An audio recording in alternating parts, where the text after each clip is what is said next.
Bring out the new search bar in Internet Explorer, and let's pick Excite as our search engine. And let's look for some cafes in New York. So we'll type in Cafe New York, and we'll see a bunch of search results come back on the left side in the search pane. And we'll try one. Let's try that. And it turns out it's the wrong page. Now, in other browsers, you might have to go and click the back button right now, and then you'll hit the back button, and it'll reload the page, and you'll try another one, and it's kind of a pain in the ass. So we thought we could do a bit better. So now you can see the search results and the content at the same time in your browser. A radical idea, but we think it makes things a lot easier.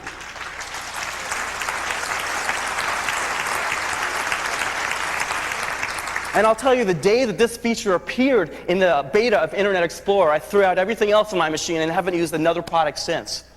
So let's try looking at another link. And you'll notice that as I hover the mouse over some of the other links, you'll see that it'll actually give me a summary of what's on the page to give me another hint of what I might want to click on. So let's click on this other link, and I see some cyber cafes, and I'll go to alt.coffee. I live in Seattle, so I'm supposed to make coffee jokes, they told me. And again, this is the page where I wanted to go and visit. Another place I could go, of course, would be New York Sidewalk, one of Microsoft's city guides, where we can show you restaurants, events, and places that you can go in a bunch of different cities, Microsoft's New York Sidewalk. I said that we did a bunch of research with our Macintosh customers, and about a year ago we went to the San Francisco airport for a day, and we tracked down every PowerBook user in the airport, and we asked them, what do you wish that you could do with your PowerBook while you're on the plane?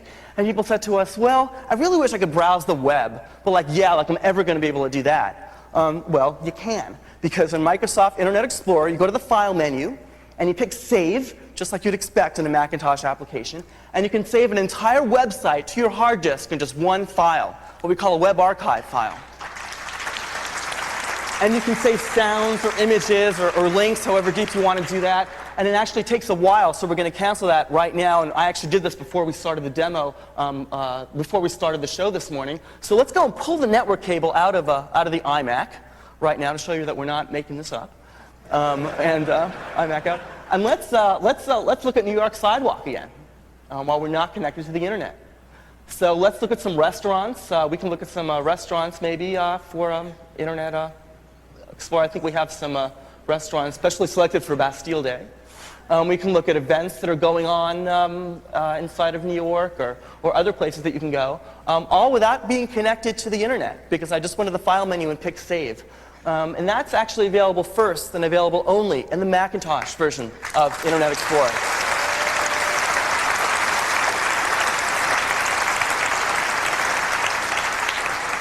Another thing that's really important to Macintosh customers is color fidelity. So that when a designer designs an image and you see it on your screen, you want it to look exactly like what the designer intended it to look like. And of course, that's important to graphics professionals. But more than that, it's also important to every person using their iMac at home. Because as you buy things on the web and do electronic commerce, you kind of want to know what things are going to look like before you buy them. So Apple has some fabulous technology called Color Sync to ensure color fidelity. And Internet Explorer is the only browser on any platform to support color sync technology. And let's see why that makes a difference. If you look at the image on the left, I guess it's kind of a little bit different than the way the designer designed it, because he designed it in a different monitor.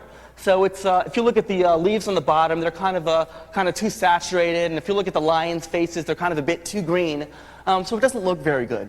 So now let's go turn on color sync support inside of Internet Explorer, which is on by default, but we turned it off for the demo. And then reload the page on the right.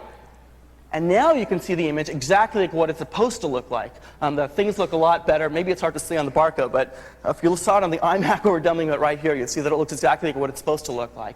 And again, color sync support is available only in the Macintosh version of Internet Explorer. First on the Mac and only on the Mac.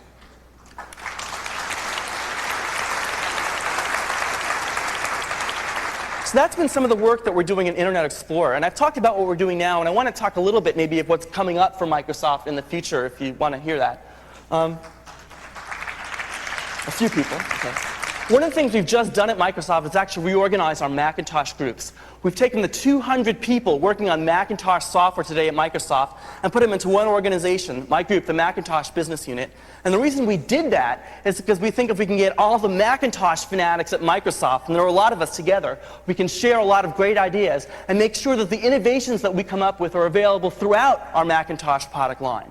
So if you like Office 98 today, you're really going to like the work that we're going to be doing in Internet Explorer, and vice versa.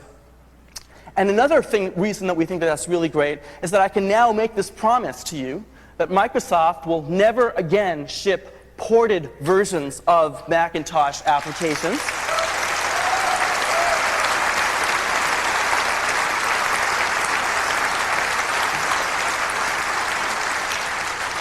I guess you could say we learned our lesson. And from now on, we will be shipping Macintosh products built from the Macintosh, from the ground up, for our Macintosh customers with a lot, and I'm telling you a lot, of innovations and features available first on the Macintosh and only on the Macintosh from Microsoft. And so I want to thank all of you today who are using our products, who are using Office and Internet Explorer on the Macintosh. We're actually giving away some free CDs at our booth if you want to try those out as well. And so thank you for using our software, and I invite you to join with us as we work with Apple to continue creating great Macintosh software in the future. Thank you very much.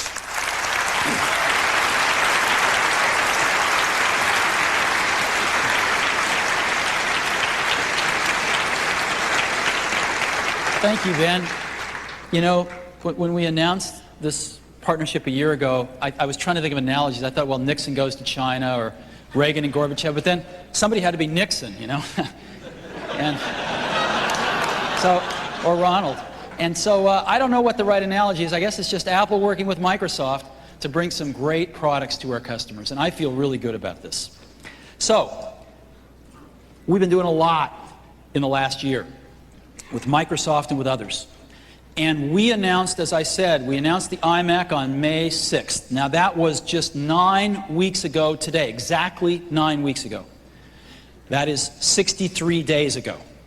And since that time, a lot of the work that we've been doing with some of these developers has come to fruition, and even some developers that we hadn't talked to have called us on the phone, and an extraordinary thing has happened.